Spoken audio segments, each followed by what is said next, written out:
Since 1951. This is The Legend. 105.3, 95.3, WDXE.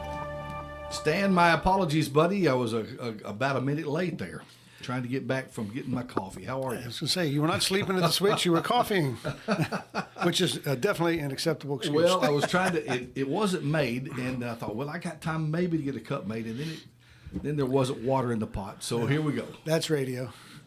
Everything's on time, right? Everything's So it's been a whole week since I said, how was your week? How was your week? Actually, it was pretty good. Had a pretty good week. Stay busy. That's a good thing. We always stay busy. You got to be doing something every day, all day. Yeah. But sometimes too busy. But we get it under control. Yeah. Well, good deal. Well, again, I apologize, but I do have some coffee, so that's a good thing. Absolutely. I want you to be comfortable and refreshed. So I have one too. I always bring one in. Yeah, you do. I have one of those big old thermoses, and I like it hot, and that thing keeps it hot.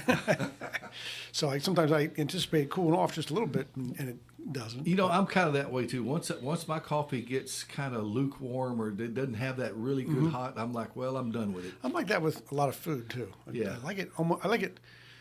My wife says, "How hot do you want it?" I said, "I want it so hot. I want it as hot as it can be without being too hot." Yeah, and, soup is another thing. Yeah. Soup's got to be hot. You got to slurp it because it's too hot. That's the only. Soup's got to be Nothing hot. like hot tomato soup that you have to slurp because it almost burns your tongue. That's my wife will say, "Why do you do that to yourself?" I don't know. That's just the way I like it. my grandfather. I remember he'd drink just cold black coffee in the old coffee pots, that they had back then, and he'd get his cup and saucer, but he would pour it in his saucer and then slurp it out of the saucer. Okay. That was a thing that he did. I remember that for many, many years at the breakfast table. He would do that. It's funny habits that you develop, Yeah, yeah. Hey, well, listen, we are, we need to talk about more exciting things, some bulletproof estate planning. Yeah, we got to do that. We do. And of course, this is our bulletproof estate planning. We've been doing this, I'm going to say June or July, it'll be a year. Has it been a whole year? Well, whenever you guys went to talk. I think you were originally targeted to go to talk around June the 1st, but it started maybe 2 or 3 weeks after that. Yeah, so I think you're right. I'd say in the June month, which we're coming right up on. It's amazing how time flies. Actually, we're coming up on it tomorrow, right? That's right. Yeah, we're out of May just about. Yeah. So. But listen, I want to go over a seminar that's coming up. Okay. And I don't know, I think I got it right last week, but I think the week or two before I made a mistake on the venue. I don't make the calendar, and there were some venue issues back and forth. And so the next one coming up is still July the 13th, which is Saturday. And it's at 10 o'clock in the morning, like we always have Saturday seminars. And that's going to be here again. I mean, there were some issues with where we were going to do it at Pulaski, and it had to be punted to the next one.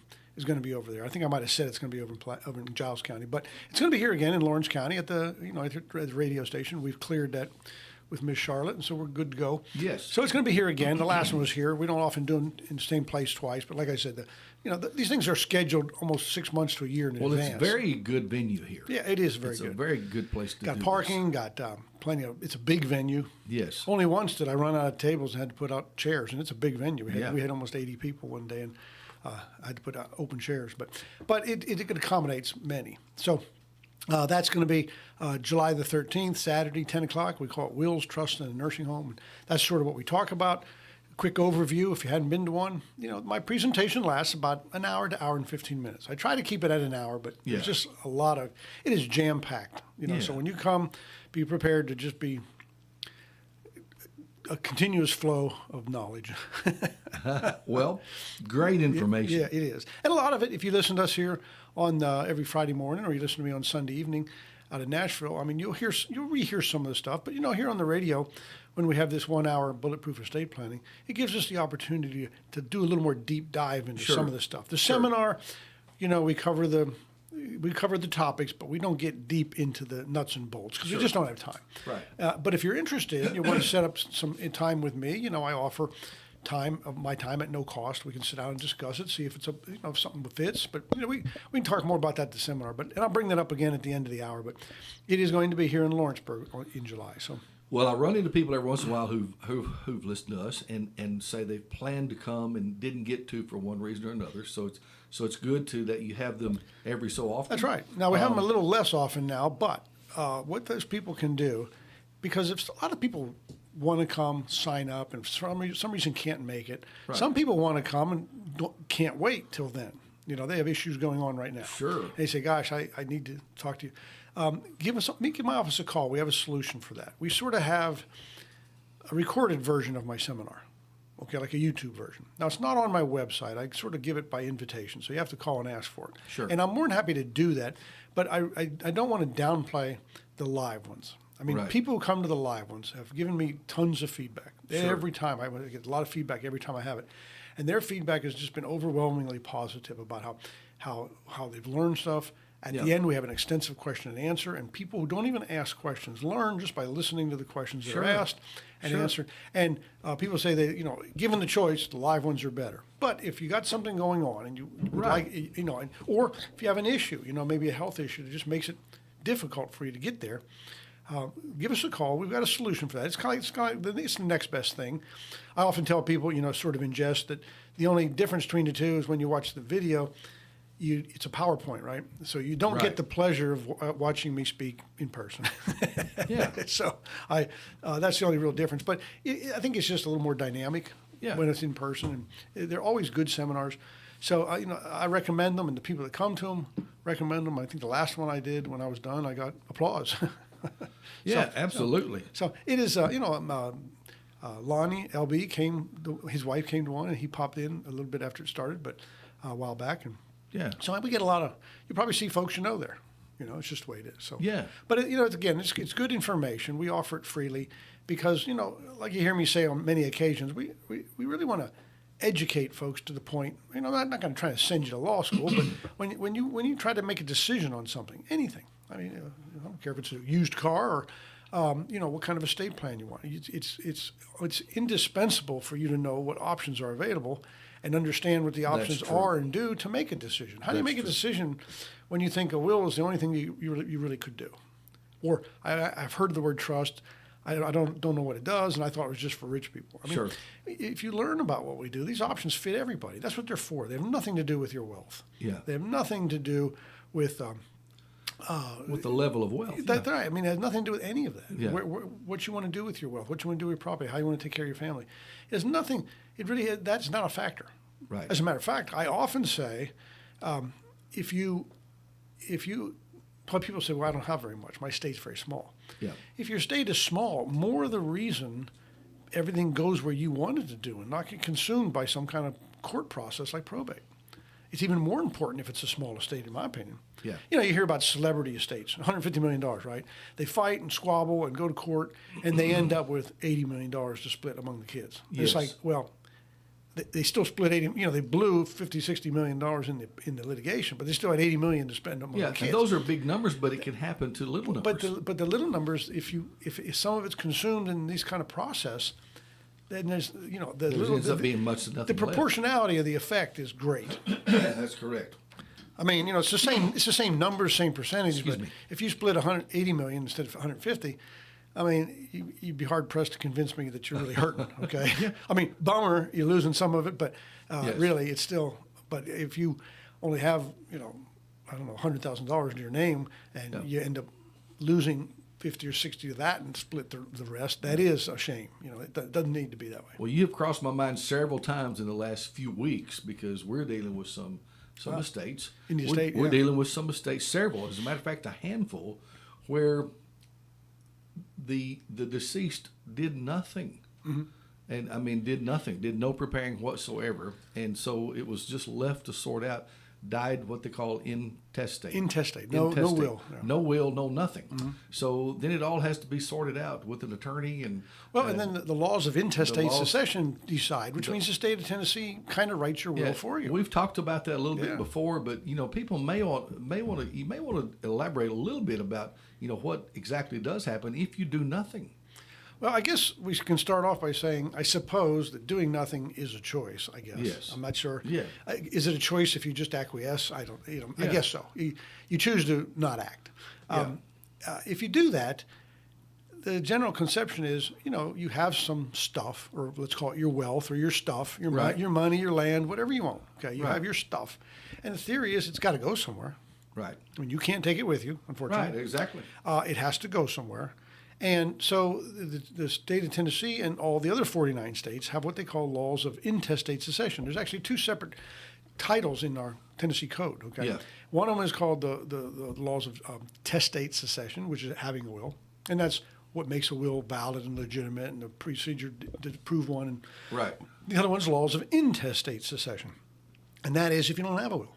Yes. And so I often say, and I even say it at the seminars, that if you pass away without a will, the state of Tennessee writes one for you. Yeah.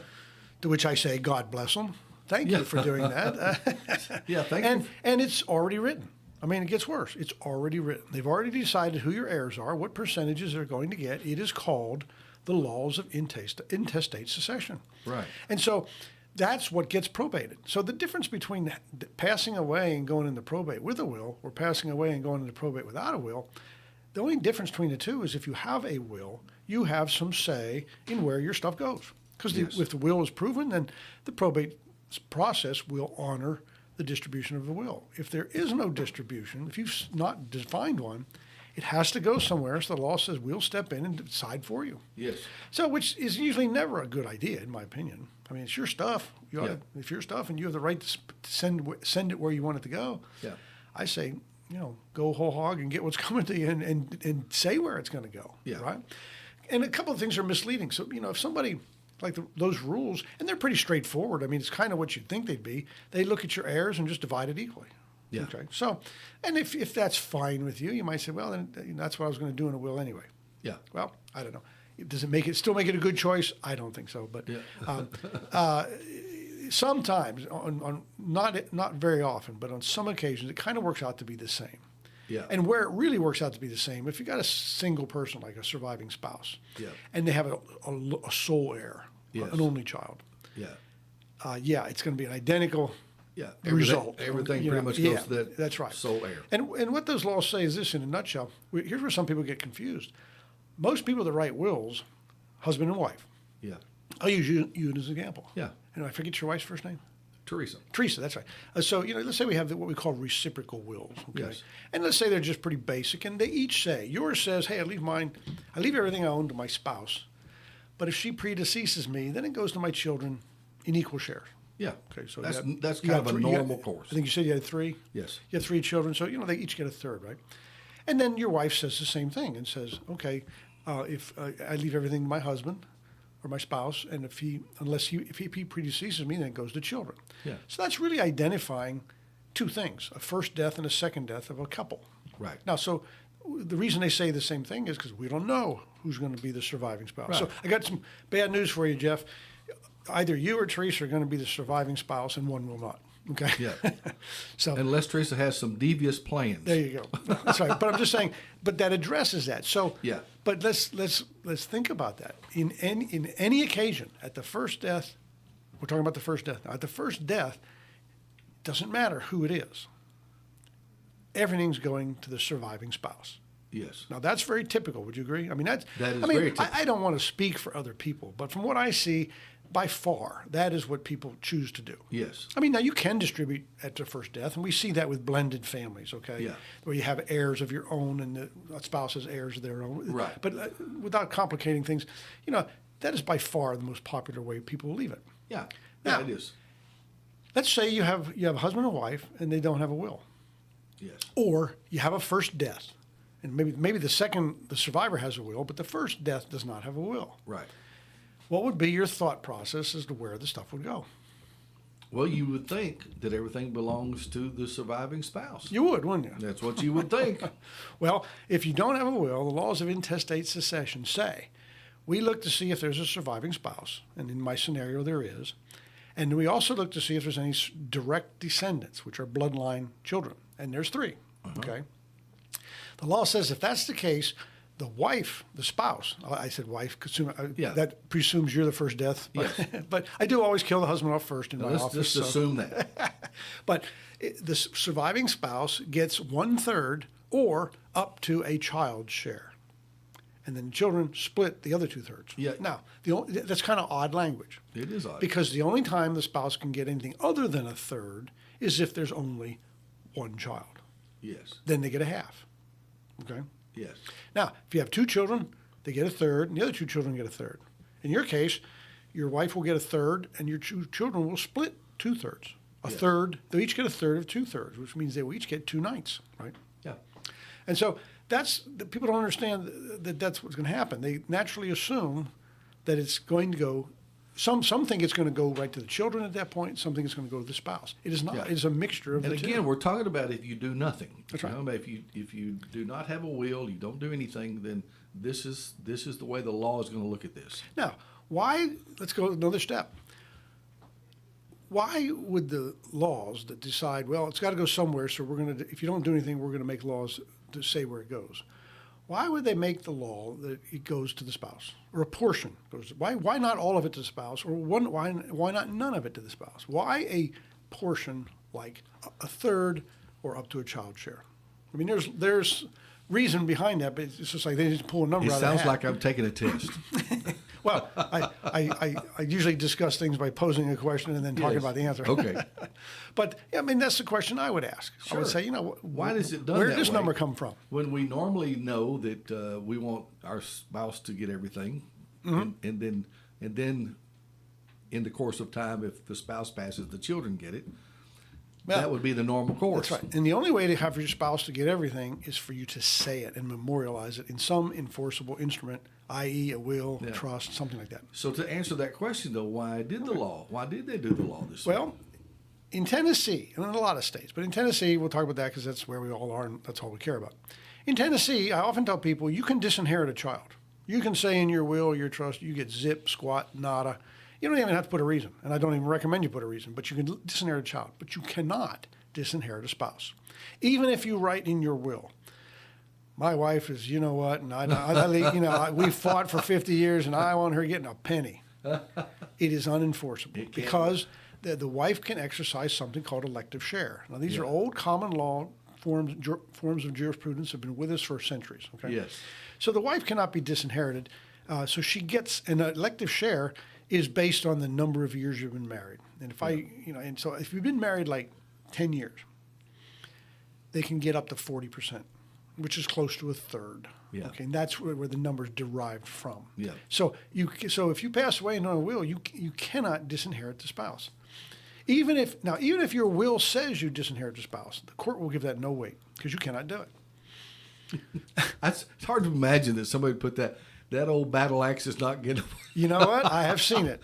Really? I have been asked to do it. I said, I'm not putting it in there because, first of all, I would tell people, somebody just wants to put something in there like saying, I want my kids to all tithe to the church every year after I'm gone. It's like, well, I'll put it in there because I think it's a good advice, but it's not enforceable. It's not it's an unenforceable thing. Yeah.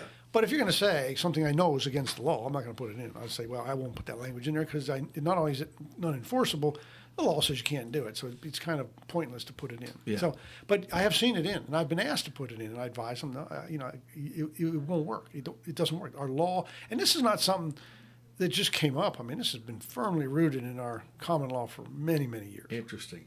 And it comes from those old days where when you marry, I hope I don't get any phone calls over this, but I'm talking about a long time ago. When a man marries a woman, his job was to take care of the woman. That was part of it. Now, I'm not insinuating in any way to the ladies out there that you need taken care of, but you know and understand the history. Sure. And there was actual language.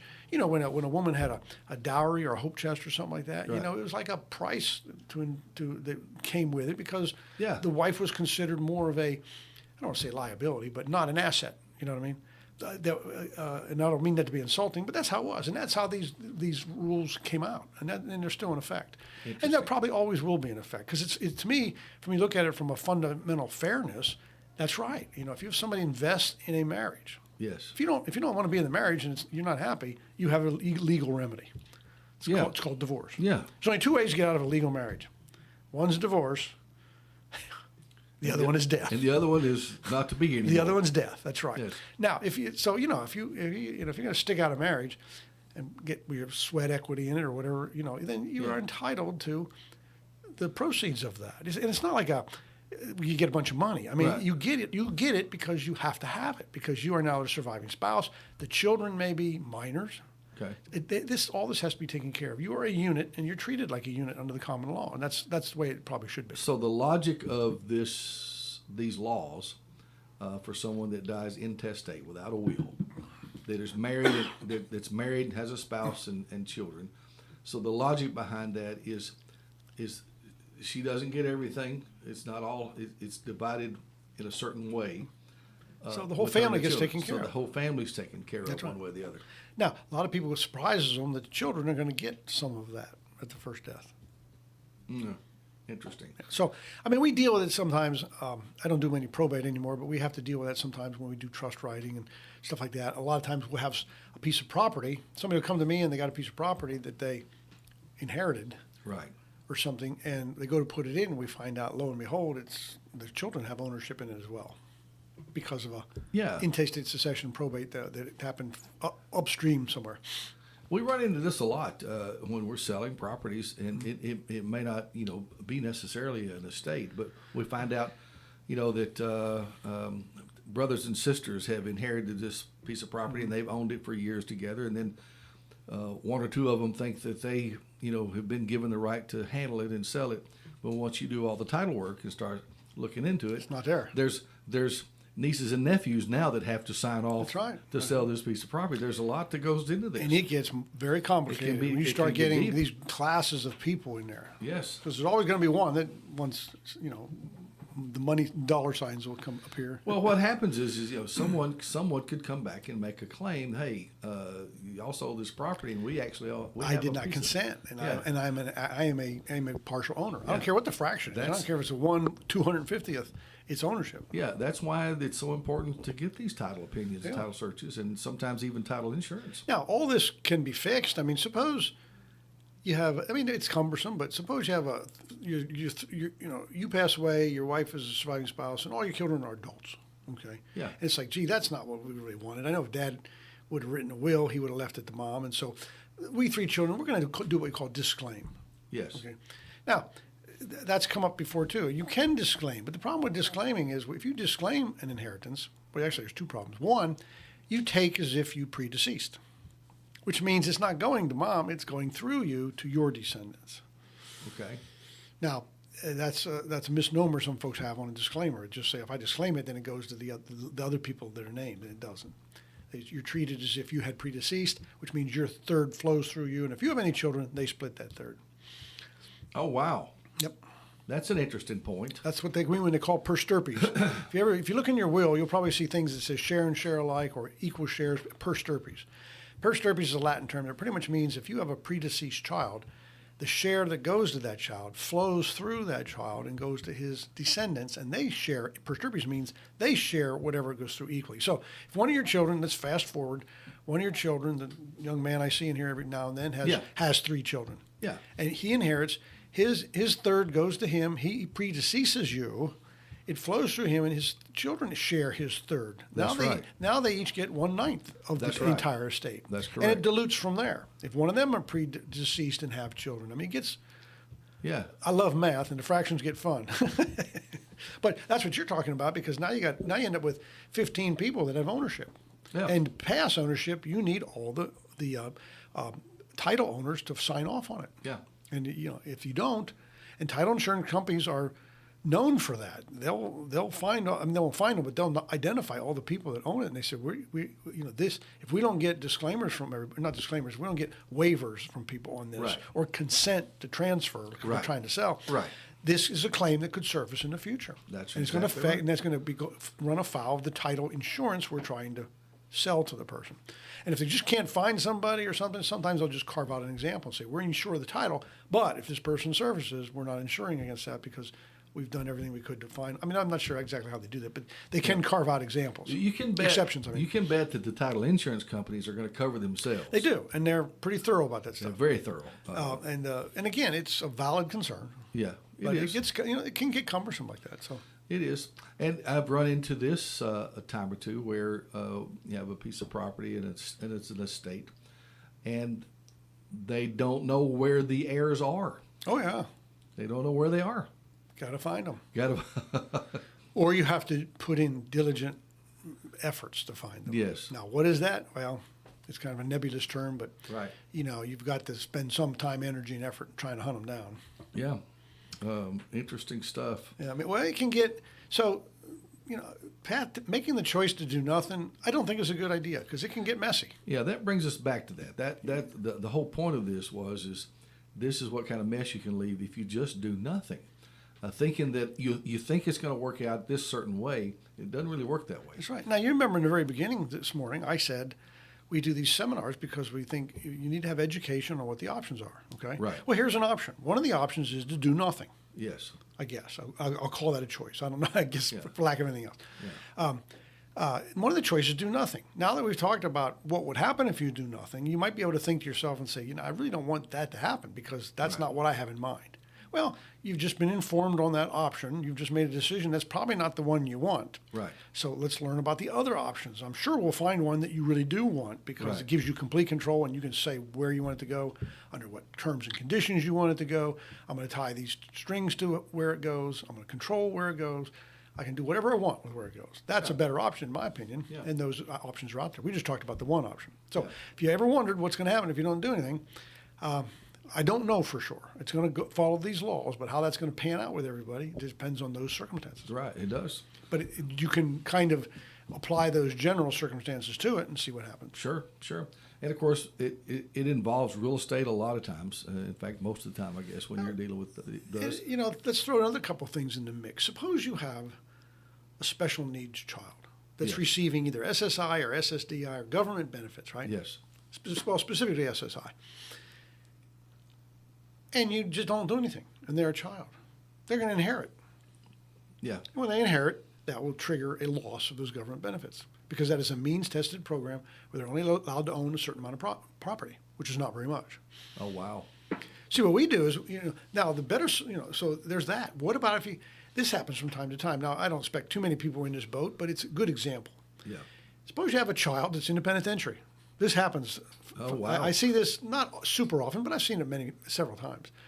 And when you're in the penitentiary, I used to do criminal defense work, right? That's right. So when you're in the penitentiary, you're allowed to have a certain amount of money in your commissary fund. I forget what they call it. It's got a name. You're allowed to have a certain amount of money. But if you have more than that in it, the state of Tennessee has some statutory authority to take it towards your care and upkeep because the public is taking care of you at their expense. Yeah. And so some people say, I don't want that to happen. My child's going to get out of the penitentiary someday. They're not there for life or something. But I want to preserve an inheritance for them. So in those situations, you can leave it to them in some kind of trust, especially the special needs people. You leave that to them in a special needs trust, which means they don't own it and they don't have control over it, but it's in there for their benefit. Yes. So you could have $500,000 in a special needs trust, and it does not disqualify that person for their benefits because when you do the eligibility or the redetermination every year of what they own, the stuff in the trust is not what they own, and they're not the trustee over it. But it's to be used for their benefit. So if the trust has enough money, it could buy a house for somebody if they wanted to live in their own house. Yeah. You could buy the house. The trust would own the house, but the special needs persons, it would be their house. They live there. They get total use of it. They're just not the owner of it. Right. But again, that's the goal. So that's the purpose. When you have a special needs trust or leave property in trust for somebody, you can enhance their quality of life without getting any of the negative effects are going to happen. So what if you pass away in intestate, you're not leaving the third to their special needs trust. You're leaving it to that child. That's a problem. Or if you write a will or a trust, you can say, you know what, I got a special needs child. I want to leave his third to that trust rather than to him as an individual. That does not trigger loss of benefits. And that's the whole idea of it. And those are creatures of statute, the special needs trust. We've got first party and third party, depending on whose money we're funding it with. And that can get a little complicated, but it's certainly something you wouldn't see coming if you just decided not to do something. Yeah, that's right. That's right. So, like I say, I'm not a fan of that choice. That's up to you. Yeah. If you're okay with the way it happens. Like I said, you might say, well, my spouse is gone. I have a sole heir. Doesn't matter what I do. Everything's going to him. And that's right. That would be right. So maybe in that situation, the choice to do nothing would not be that very adverse. Yeah. Except for the fact that it would be a probate action, and there would be some loss because of probate, and that's not going to that one child. Whereas if you did a trust and did the exact same result that you would get in probate, you would get the exact same result, but you wouldn't have the loss of probate and all the other cumbersome stuff that goes with it. Interesting stuff. Stan Pierchoski, everybody. And, of course, it is the Bulletproof Estate Planning Hour. And we're right in the middle of it. And we hadn't given the phone number. I was going to say the phone number, 766-9393 if you want to talk with us. Also, and I failed to point this out so much and haven't, we are live on Facebook during this hour. And, of course, it's held over and you can watch it anytime, that kind of thing. But during the live portion, we actually can receive messaging. And, I hadn't really realized that or taken it on, but there's a place where we can actually chat. You can send questions, and we did that yesterday with the guest we had on yesterday. And I thought, you know what, I need to make sure that people know that if they're watching us on Facebook and got a question, they can pop it in.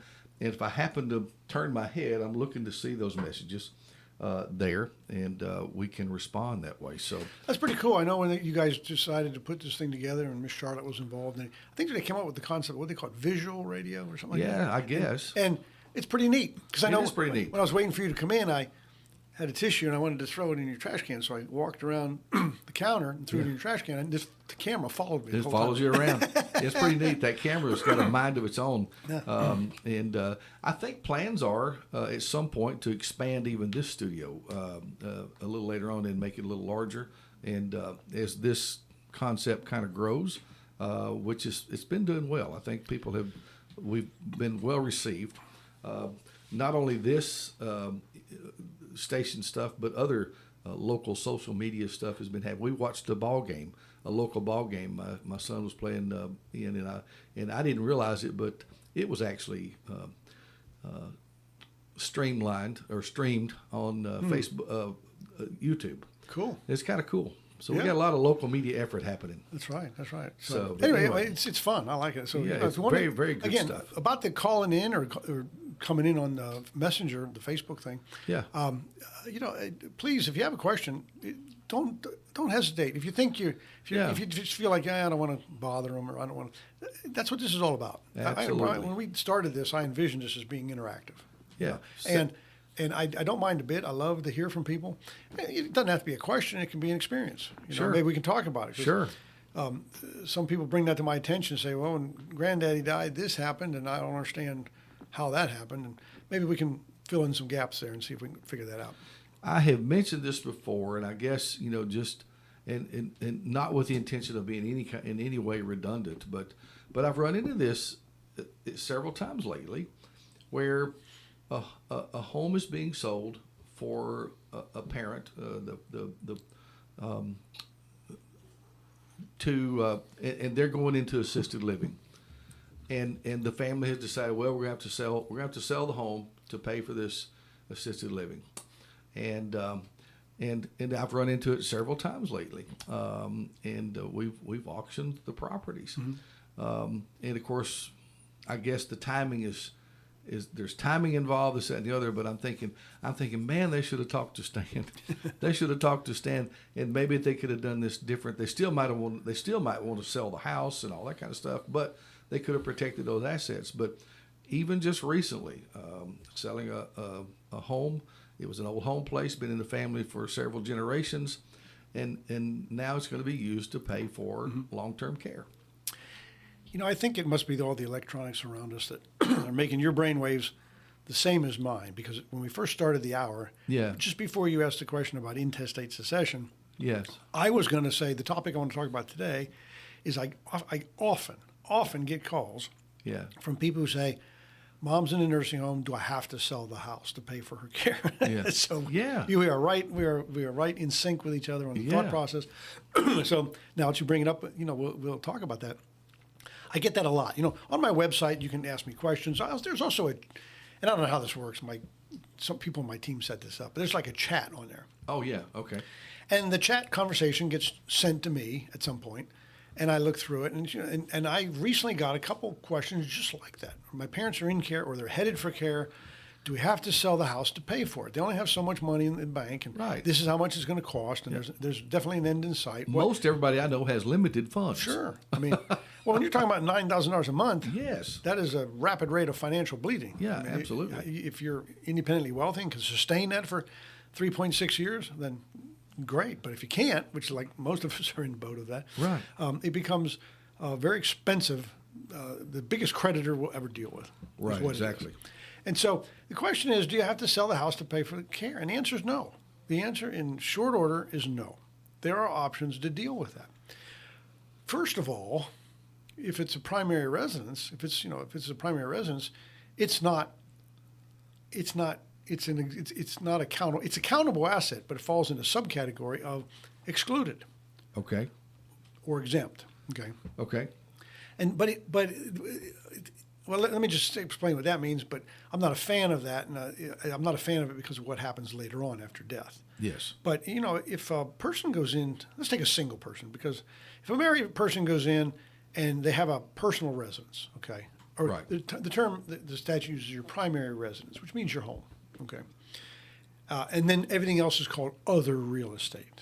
Right. Okay. Now, one of the thing about the primary residence is primary residence also includes all contiguous property. Yes. Contiguous means shares borderline. So if you have a house on 5 acres that you bought, and now you've bought 100 acres here, 500 acres here, right. 200 acres here, and you have a 1,000-acre farm, and it's all contiguous, yes. that is, by definition, is the primary residence. Yes. That's a handy thing to know. That's a handy tool. When we have to say the primary residence, right? Right. So, but if there's a third owner in between, like it's another parcel, and there's a third owner between you and that parcel, now it's not the primary residence, but considered other real estate. Yes. Other real estate is completely countable. It's not exempt or excluded. Okay. So if you're a married couple and one of you goes into the nursing home, the primary residence is considered excluded. Yeah. Now it is a countable asset. Okay. Yeah. But they exclude it. Now that doesn't mean they change it from countable. Okay. They exclude it. It's kind of like under taxes when you exempt something. You right. owe the tax. Right. You're just not going to have to pay it.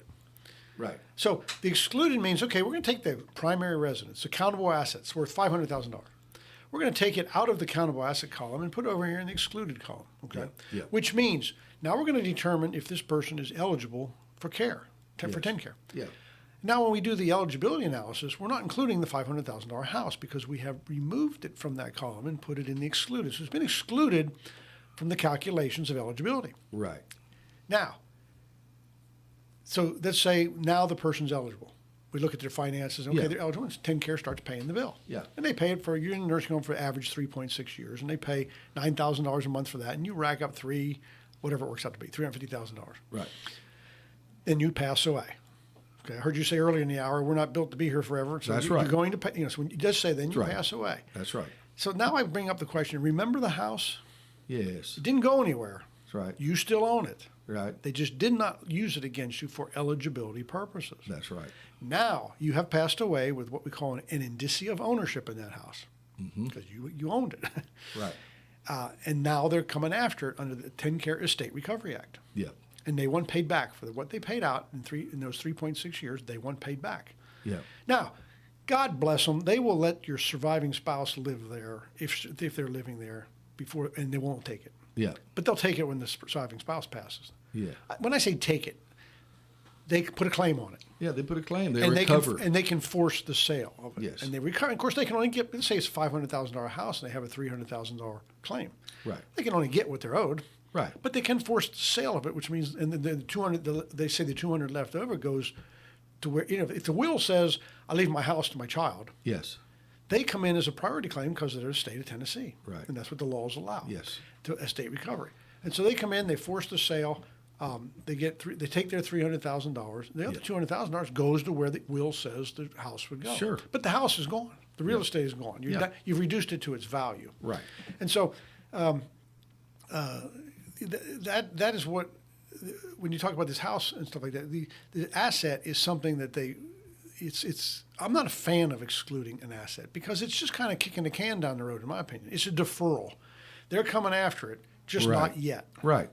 And that's how they get the house. I mean, they never take the house while you're in the nursing home. I mean, sometimes people will be talked into signing the house over to the facility to guarantee payment, but I mean, you don't have to do that. Yes. Anyway, we're getting to the point of, do we have to sell the house to pay for care? Well, for one, right there, Right. the answer by statute is no, because they're not even going to require you to sell the house for care. They'll exclude it. Right. Like I said, I don't think I just say that for understanding because I don't think that's a great plan. I think the better plan is to do something with the house to avoid what's happening at death. Yes. Because most people want to take the house and leave it to their heirs. Yes. Certainly want to leave it to their spouse, and the laws of TennCare do not interrupt that. Yes. But they do interrupt it going to your subsequent generations. Okay. Yes. And so there's ways, there's ways to deal with that. There's ways to make sure that even if we do exclude it, sometimes people come to me and somebody's already in care and they've already excluded the home and they want to make sure it goes to the kids. Well, that's the time to act and deal with it. We just want to make sure they don't pass away with any indicia of ownership in that house. Sure. And of course, if you're a spouse, if you're married, we can pass your ownership of it to the surviving spouse, to the healthy spouse, not surviving, because you're still around to pass that ownership. So and if you do have, and some of the questions people say, do I have to sell the house? The other question I get are, do I have to use all their money in the bank and use all their assets to pay for care? The answer is no. I mean, there is planning that can be done. Yes. And I don't make the planning up. I mean, these are rules. There are tools available to us that are designed to keep your assets and not spend them on the cost of care. Absolutely. Now, what does everybody glean by surfing the internet or talking to the guy across the street? I mean, everybody's under the impression that, yeah, you have too much money, you got to spend it all, or just keep paying the bill until there's nothing left, and then apply for TennCare. Yeah. That is a way, not my favorite way. As a matter of fact, I think it's a terrible way. Terrible way. But it is a way. But so many people go that way because they don't know what else is available. They don't know the options. I mean, I talk on the radio, I give seminars. I mean, I'm doing what I can to get the word out, but I can't reach. Well, it's a very good word. I just can't reach everybody. It's a good word, and if you've paid attention and kind of taken heed to what's being talked about here, you realize just you do have some power and some control in what takes place. And you will be with amazed. Your possessions. You will be amazed at what is available for you to do. Yeah. Now, what about if you're a surviving spouse and you're still living in your house? There's no TennCare claim at this point of any kind, or could be. So the deceased spouse did not have a claim. Yeah, didn't have a claim. Gotcha. There's nothing out there. But you need to go to assisted living. And you're all by yourself, and you need some help. You got to go to the assisted living, but you've got this house. Now what? Well, if assisted living is imminent. Yes. I mean, coming down the pike. Yes. Like in less than 5 years. Yes. Well, let's back up a little bit. If you want to plan and say, if that ever happens, I want to make sure the house. Right. I mean, we're not like knocking on the door yet. Right. We're just saying, you know what, I'm going to be proactive, and if I want my house to go to my kids, so I want to make sure I plan that happens. Well, we can put it in a trust, and that after 5 years, there's nothing they can ever do about that. Right. Okay. If it's a crisis case where it turns out, hey, I got to go and I'm going to be there real soon. Yep. Well, now we're in crisis, and the trust may not be the best option because the trust takes a certain term of years to become 100% protected. Right. And so now we can do crisis tools. Now, there are ways that you can give it away and not suffer a penalty. Okay, there are certain exceptions out there. If they don't fit, then you can have a child purchase it and purchase it pretty low, and then also get a portion of that. You can purchase it for just literally pennies on the dollar, depending on how the numbers work out, but very, very low amount. Yes. Way below what the tax appraised value is on the card. Right. You could sell it for a whole lot more, or you could sell the house. Yes. If you sell the house, if the whole reason to protect the house is to keep it as the house to go to the kids, we're kind of defeating that goal. Yeah, I guess I was just trying to find out if there is a way to protect at least some of those assets. Oh yeah. And I'm sure there is. Now, if you're single and you're in crisis like that, there's more than likely we're going to suffer a little bit of loss. Yes. Because, and the reason people say, well, if the rules are different when you're married than if you are single. They're very different. Yes. And when you're single, there's a whole category of laws that is not available to us. It's called the spousal impoverishment rules. Okay. And the reason they're not available is now, if you're single, there is no healthy spouse at home to keep from becoming impoverished. Right. Whereas if you're married and you have a healthy spouse at home, it literally shifts all that person's wealth to the spouse so that they have wherewithal to live off of.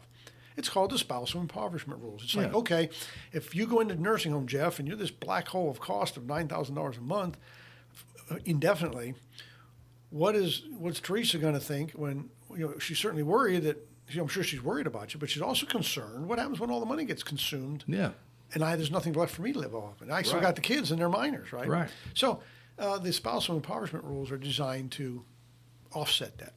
Correct. But if you are a single person, like in your scenario, and you go in there, the surviving spouse is going to be treated as a single person. And so all those neat rules for spousal empowerment are not available. And because of that, now there's not anybody, unless you have a disabled child, but now there's nobody to give to that will not incur a penalty. Yeah. So what we do is we make the penalty period work for us as best we can. Yeah. If you can make a penalty work, I mean, there's a way to make it work for us to some extent.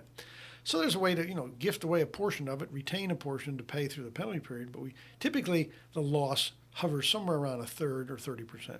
Yeah. That's pretty typical. The numbers will find, I've seen it as low as 55% that we can save. I see as high as 78% that we can save. Okay. So, but we can save. It's not pay till it's all gone and then apply. Right. Because then there's zero savings, right? Yeah. There's nothing left. And see, that's I guess that's the point I was trying to get to right then, wanted to finally get to there. There's even when you think maybe it's too late, it's probably not too late to at least do something. That's right. That's to right. At least do something to protect some or a good portion of those assets and possessions of the estate. I mean, so far, I have never had a situation that I can remember, and I would remember this, that I couldn't come up with something. Yeah. I couldn't come up with something. Not having anything where we're just throw in a towel and say, well, I guess we're screwed. Yeah. I mean, and if I'm down to the point where I'm coming up with something, it's usually maybe not the most ideal result, but it's not a zero result. Right. I mean, we're doing the best we can with the cards we're dealt. Yeah. So it's usually, it's late in the game. Stuff has already been given away and we can't get it back. Things like that. Yeah. And we're stuck with penalty periods that we cannot cure because we've given it away and we can't get it back. Yeah. And now, I don't mean the kids don't give it back.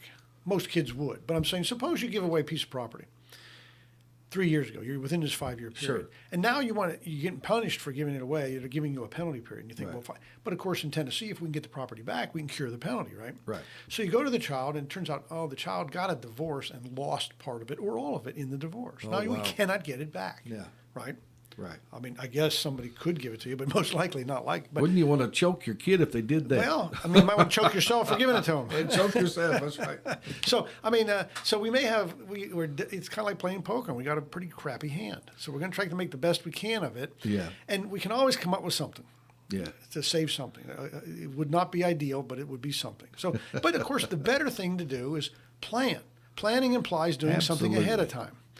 And so waiting to the last minute on anything is not always the best idea. Maybe when you're sitting at the computer at a computer auction, Yeah. and it's counting down the last 10 seconds, you got your button on click, submit my quote, Yeah. and if you've got to time just right, so a second and a half before you click it has just enough time to go through, but not enough for the next person to come back. Yeah, that's the maybe trick. waiting to the last minute. That's one time that might be an That's advantage. a tricky little shot. That's a tricky shot. But for the most part, it's just not recommended to do that. Things Right. will not work out ideal. Yeah. And Yeah. why? And if there's a way to make it ideal, there is a way to sit down and plan this stuff.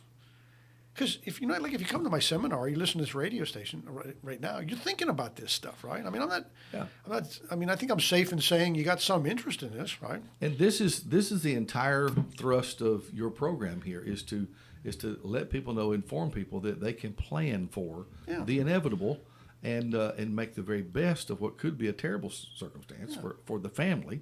And that's what this is about. I would venture to say that if you're not interested in this, you're not hearing this because you would have changed the channel by now. So you have some kind of interest. And so why not plan now where we can get the exact result we want? We can get the ideal result. And that's what I tell people. Right. They say, well, how should I leave my stuff? I say, well, go home with a piece of paper and pencil and write down, even in narrative form, fast forward and write down what you think is the ideal result, the ideal end result. Anything you think you want done, don't worry about how. Or law or anything. Right. Just write down the way you want it to be done. Bring that to me. I will run it backwards and make that happen. Yeah, I have all the ability and tools to do that. That's perfect. That's perfect.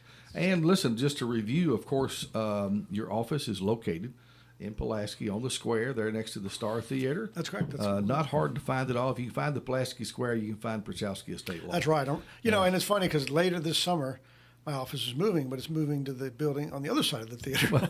I'm moving 2 doors down. So okay, good for you. The phone number, 363-7222. That's I got correct. that. That's correct. Yeah. And, of course, it is estateplanstand.com. That's right, the website. An easy combination Estate there. plan, You might want to tell them again about the seminar that's coming up. Seminar's coming up July the 13th. So, we're coming into June, so it's, a month and a half away. Not far. And it's a Saturday. And when we do Saturday ones, we always start them at 10 o'clock in the morning, as close to 10 as we can. And it's called Will's Trust in the Nursing Home. That's what we talk about. And it's going to be right here at the radio station. In the back of the building, there's a set of double doors back there. And it's a big venue where they pick and grin on Friday nights and dance. It's a big, wide open space. Yes, and they've done a little bit of remodeling and work back there because I understand they want to try and use it some more. Yeah. And so it's a real nice place. And it really is. Plenty of room. Venue. Plenty of room. And the acoustics are good because I don't have to you have a PA system. Yeah. People in the back I always ask if they can hear me okay because we have something to do if we need to. Right. But it's always it's a great venue. So if you want to sign up for that, I appreciate RSVPs, but it's an informal RSVP. We just like to know head count. So I don't like to scramble at the last minute and put up chairs and tables and just feels unorganized. So if I got a clue how many are coming, I'll put up plenty of chairs and tables so that we have more than enough.